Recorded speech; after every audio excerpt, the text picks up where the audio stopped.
श्रोतेहो नमस्कार. मी चंद्रकांत पागे, mission online काउन्सिलिंगचा chief counsellor. स्वगत या माझ्या विचारमंथनामध्ये आपलं सहर्ष स्वागत. आजचा विषय आहे नैवेद्याचं लॉजिक. आमच्या लहानपणी पोळी भाजी जेवतानाच खायची, तेही देवाला नैवेद्य दाखवल्यानंतर, असा काहीसा नियमच होता. आम्ही या बाबतीत कधी विरोध केला नाही.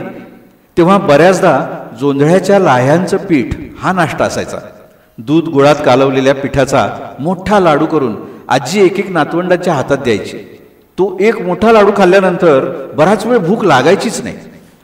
माझ्या आईने केव्हा तरी एकदा नवरात्रात वगैरे लाह्याचं पीठ केलं आणि माझ्या मुलाला खायला सांगितलं. तेव्हा त्यानं साफ नकार दिला. तो माझ्या आईला म्हणाला, मला लाह्याचं पीठ नको आहे, पोळी भाजीच हवी आहे. आई म्हणाली, नैवेद्य दाखवल्यानंतरच तुला पोळी भाजी मिळेल. मुलगा म्हणाला, आजी भक्तिभावानं केलेलं सगळं देवाला आवडतं.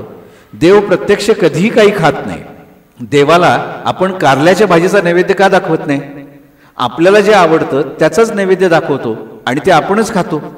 मग मला भूक लागलेली असताना मला काय आवडतं ते खाल्लं तर काय बिघडलं? आई म्हणाली, अरे देवाला उपाशी ठेवून तू पहिल्यांदा खाणार का?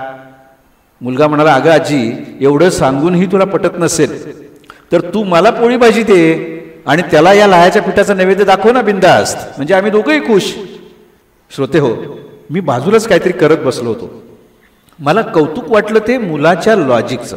बरं, त्याच्या बोलण्यामध्ये कुठेही उद्धटपणाचा सूर नव्हता. तो आजीला व्यवस्थित समजावून सांगत होता.